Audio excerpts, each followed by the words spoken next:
Isn't it amazing that 30 years into democracy, poverty still has primarily a black and feminine face, and yet there's a big role that business can do. Instead of business giving us platitudes about gender equality and pay parity, what if they just delivered? South Africa is probably a little bit too harsh on itself. We take a very hard line on ourselves, and I think that is just the country that we are. But we most definitely are a country that is worth every penny that you put into us. I think there's a lot of talk about that we may be over-regulated and the rest of it, but I think you've got to look at that in context. So regulation is something that we need as a country. We've seen that with a lot of economies that have failed, a lot of things that have happened in various structures, not just in Africa. There's failures throughout the world that you see. And I think that regulation is a necessary requirement of doing business in any country.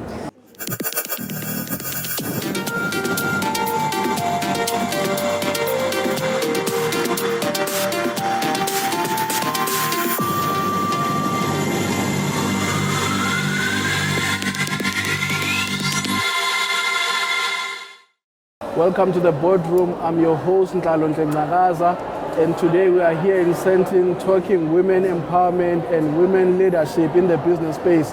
I'm joined by Bonang Mohale from Busa Business Unit in South Africa. Welcome to the show, sir. Ngcakaza wamomhle. Yes, sir. How are you today?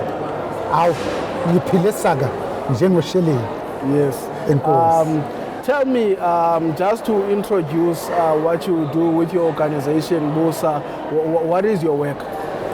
So at the moment, I'm the Chancellor of the University of the Free State, and jumping into the topic of today, if wealth is an inevitable outcome of both hard work and enterprise, then every woman in Africa should be a dollar billionaire. Isn't it amazing that 30 years into democracy, poverty still has primarily a black and feminine face, and yet there's a big role that business can do. Instead of business giving us platitudes about gender equality and pay parity, what if they just delivered social justice? What if they delivered transformation? What if they paid black women-owned companies in 30 days? We are beginning to measure and follow those that pay black women-owned businesses in 7 days. Because whatever they lose in interest in that month, they more than make it up double in the BE points. So for us, I think as a people, as a country with natural endowments, we should take this notion of women empowerment much more seriously and not only talk about it during Women's Month. 51% of the population of now 63 million South Africans is women, and yet their representation in positions of leadership, C-suite I'm talking about, is less than 24%.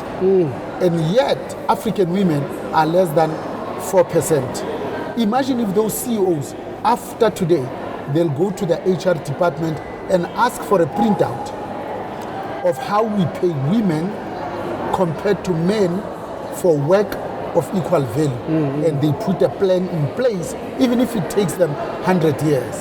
As I end, I think we need to be quite intentional, purposeful, deliberate, and conscious, because if your boss wants you to succeed, you will succeed.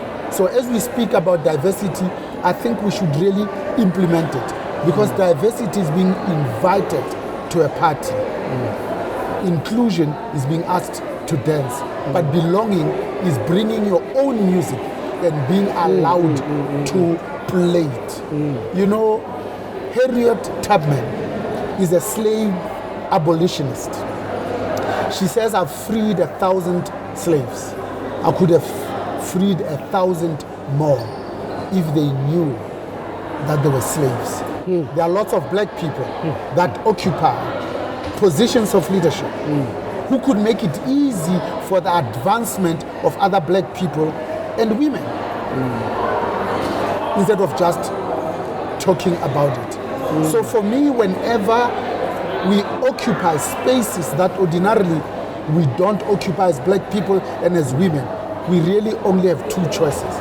Continue to be celebrated as the first and only, or to break down the doors and bring people that look like us. Whenever there's a conflict between self-interest and to serve, imagine as leaders, every single time we choose to serve, because you have to love your people in order to lead them. Yes, also looking at the work of BUSA, what has been some of the milestones that you would look back and say we have covered ground on this spectrum? I think all organized business, whether it's the Black Business Council, the Black Management Forum, BUSA, it doesn't matter. There are really three things. One, we want to be a trusted advisor. Number two, to be a partner of choice. Lastly, to make everything that we possibly can to make this government a capable state, because we have learned that it is easier to deal with a capable state than the one that is not. In our job as leaders, of course we must have some sort of a compelling vision, but we must have courage of our conviction. Lastly, I think we need to be the example that we preach by having a little bit of integrity, because ethics is what happens when you are not seen, when nobody is present. What has been the concern for BUSA and for the general business attitude and outlook on the South African offering? Are we attracting investment, and if not, where can we improve, and what are the key areas that you look and say, no, but this could be better? I think 10 years into our democracy, after 1994, we're the darling of the world.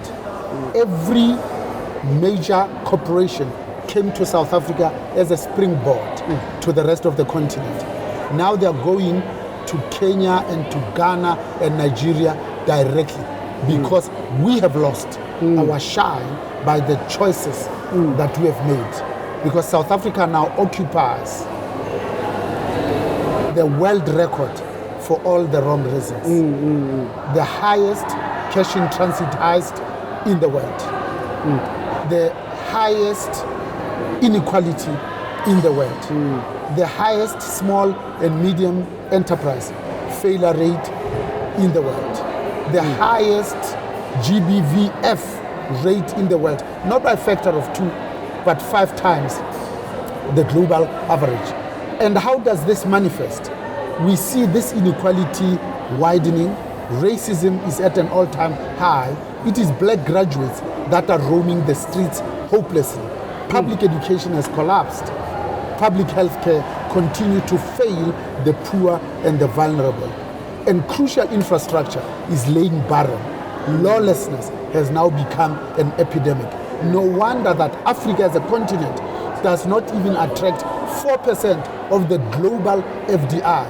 And as South Africa, we are now tottering and accelerating at a fast pace towards being a failed state. And if we don't halt the decline, because how do you explain the fact that even by the president's own admission, for 14 years, the economy has not grown as much as it could, but the figures are much more telling. In the last 15 years, this economy has not grown by more than 2%, and net population growth is 1.5%. Last year, we were technically in a recession, because you can't call 0.6% GDP growth as positive growth. It's near zero growth. And when one considers that, really as a country, as a people with great natural endowments, we started with a big backlog, a big minus. We should have redoubled our efforts rather than being preoccupied with greed, bribery, stealing and cheating, where state capture is the order of the day.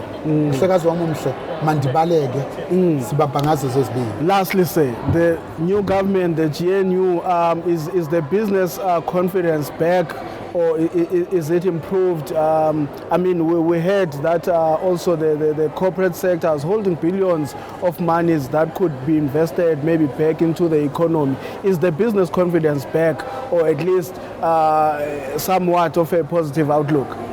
You see, we chose to be a constitutional democracy, so our people have voted. When you analyze the results of those votes, our people have voted for transformation. And what we do, we jump into bed with our colonizers and racists, because the ANC with 40% and MK with 15%, that's 55%. We could have created government. With EFF, it's 64%. You could have changed the constitution. I'm not even talking about the IFP and NFP and BOSA. And yet we have chosen the most difficult to go into bed with people that agree with us on nothing, that have opposed every single solitary one of the labor regulations, progressive, that were being proposed. We have chosen to get into bed with people who don't believe in transformation. The essence of truth is to let suffering speak. This notion called contrition, it's about continuously asking for forgiveness and being eternally grateful for the mercies shown. And at the moment, I think our path is going to be rocky, is going to be tumultuous. Progress by those that have been excluded for 30 years is going to slow down by choice. Of course, Mr. Mohale, thank you, sir. Thank you.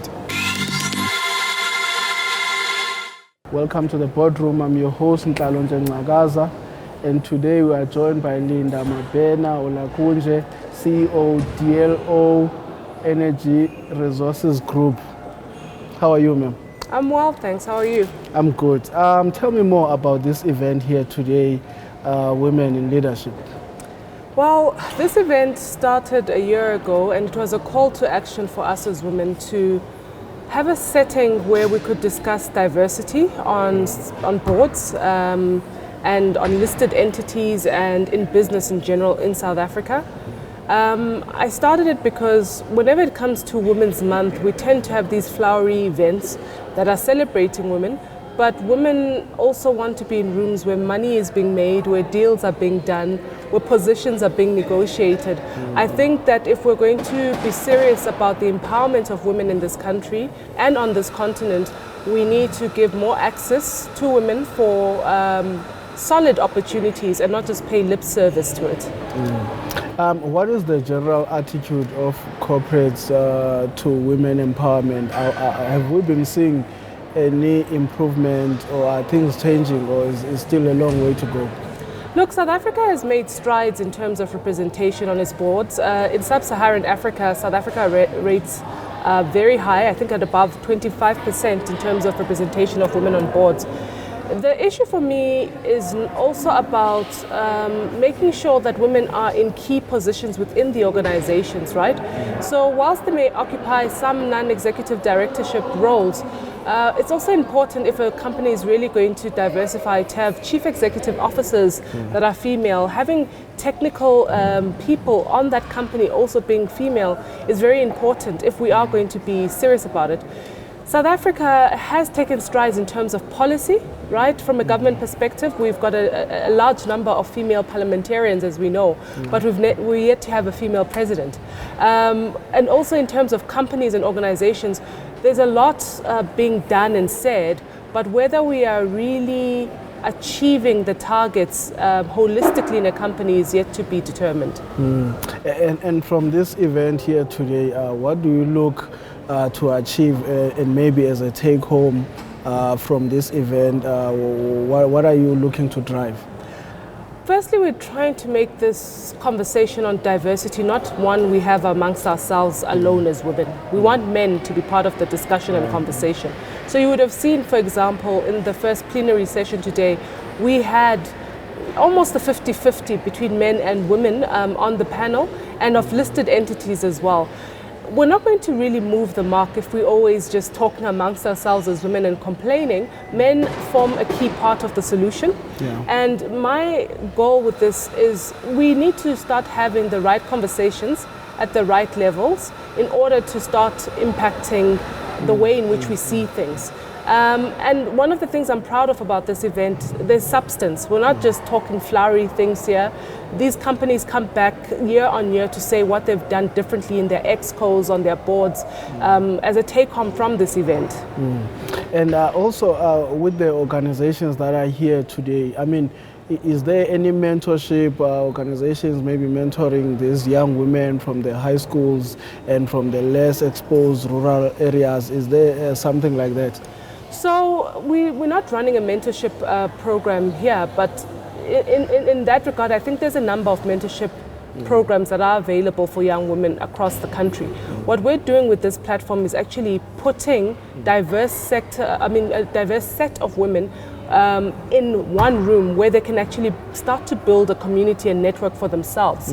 The misconception is that women always need to be mentored. Actually, most women need sponsorship. They need someone to sponsor their careers or to recommend them in rooms where their feet have not yet even landed, right?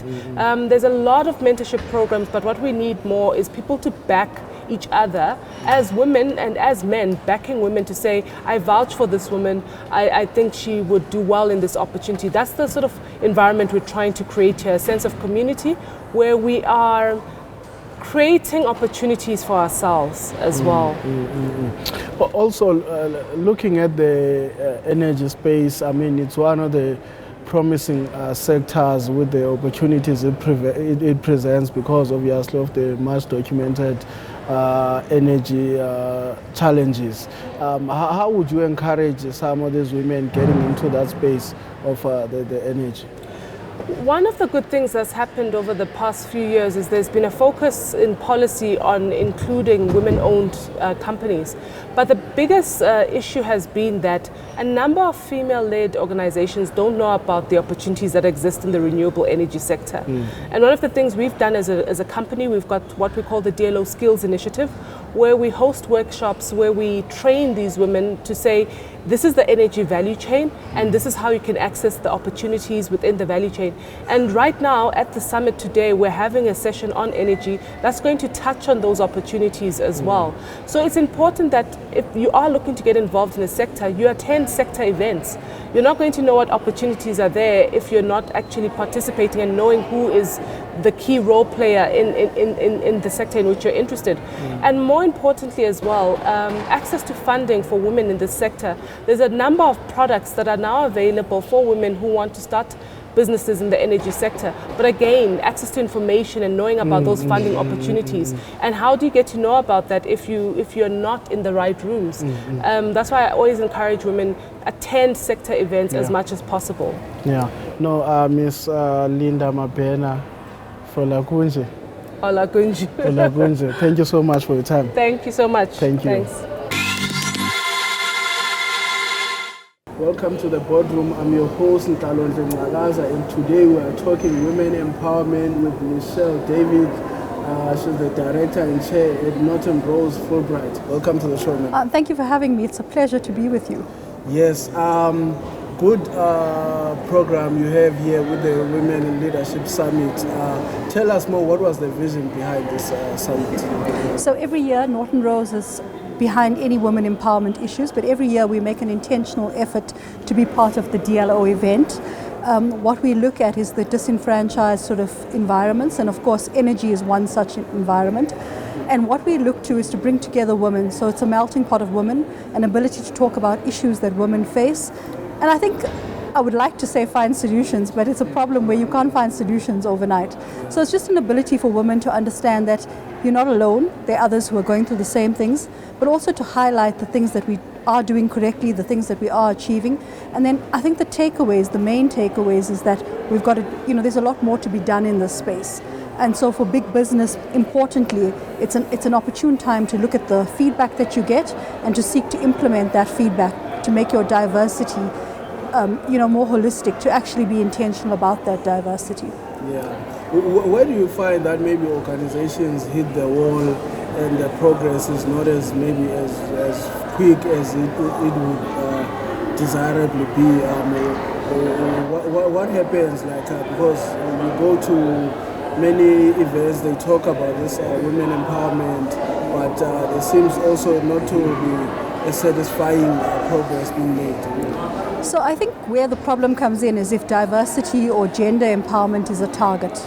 Once it becomes a target and you've got to put in place business cases and so on, that's where the difficulty comes in.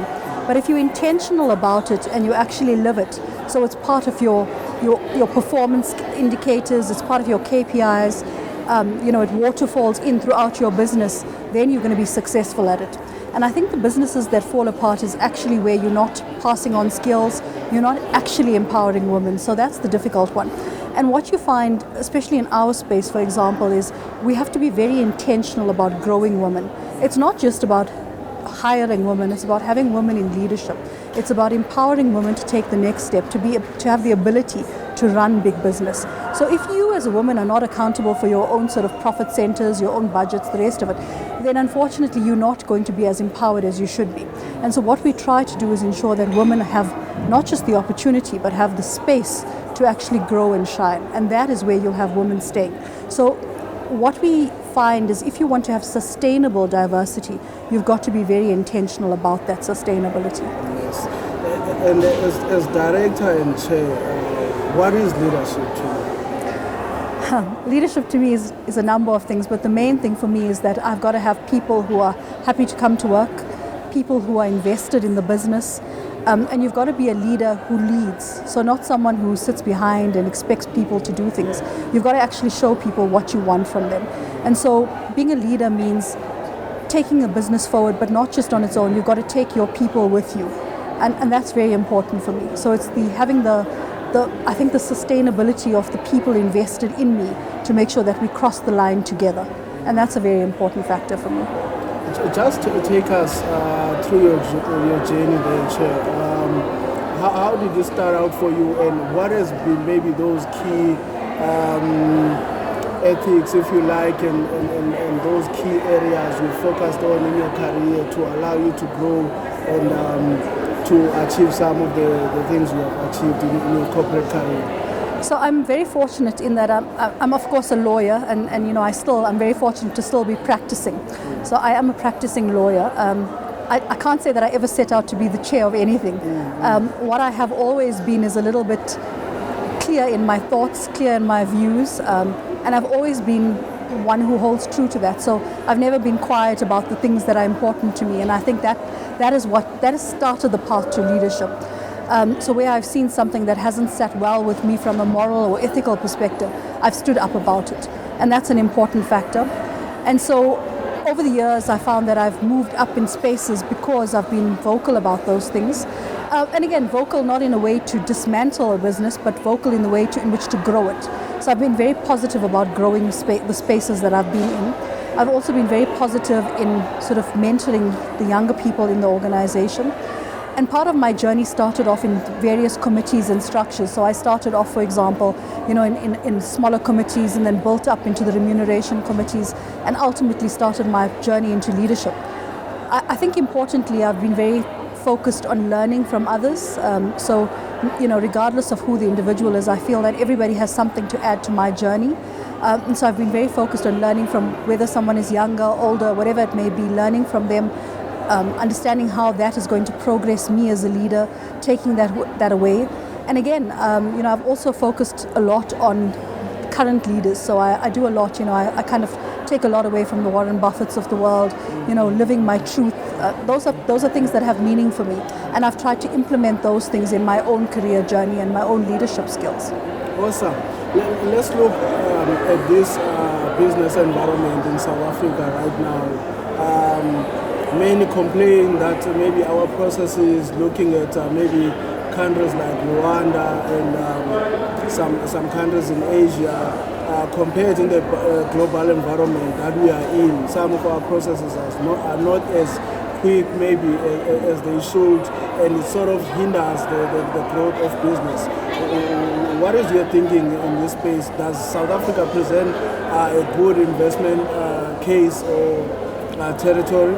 I think South Africa has always presented a great investment case. I think, of course, we've just come out of an election year, so we're going to see a lot of movement out, especially with the GNU and so on. So I think we'll see a lot of movement in that investment space.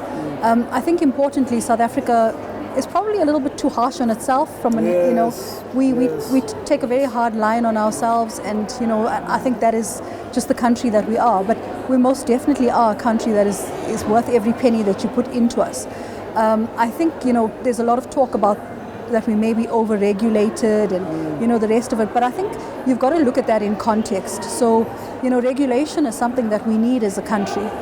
We've seen that with a lot of economies that have failed, a lot of things that have happened in various structures, not just in Africa. There's failures throughout the world that you see. And I think that regulation is a necessary requirement of doing business in any country. So those who say that we have over-regulation, there's often the opposite side of the coin, which is, well, we don't have enough regulation, and that's why we see so much of failure. I think if you want to do business in South Africa, there's clear direction as to what you need to have in place in order to do that business. And once you start here, there's the world is, or at least South Africa is your oyster, right? So for me, I think that we don't have a hindrance to business. What we have is a lot of difficulty just from the political landscape, and I think that's now changing. So hopefully we'll see a lot more traction. Yes. And the future of women in leadership? The future of women in leadership, I think if you look at ourselves, how far we've come, as long as we continue to be intentional about that growth, I think that women are definitely you'll see that.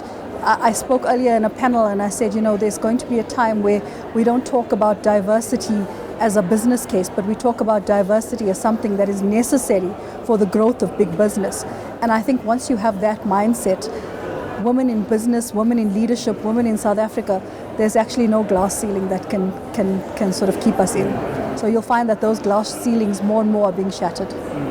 One key advice your parents have given you that's helped you in business, in corporate? The one key advice that my parents have given me is to remain true to who I am. Don't forget where I come from, and importantly, not try to assimilate to be someone that I'm not. So, I take where I come from very seriously. It's a reminder of what I need to give back, and I'm also very free in sharing where that is from. So my parents have been very firm about not being, not thinking that my upbringing was something different or any of those things, but to rather celebrate it. And what are you most excited about? What I'm most excited about? I'm most excited about family always, but if you're talking about what am I most excited about from a business perspective, I'm most excited about what South Africa has to hold post this election. I think we're going to surprise ourselves, very much as our famous swimmers and athletics have done. They keep continuing to surprise us. Yes. No, so if you can have the fourth fastest man in the world in your country, what is the rest of us? Thank you so much for your time. You too. Cheers. There you have it from the Women in Leadership Summit here in Sandton, an event that was held to encourage women in leadership in the mining sector and the different sectors of business in the corporate world. Thank you from the boardroom. It's goodbye.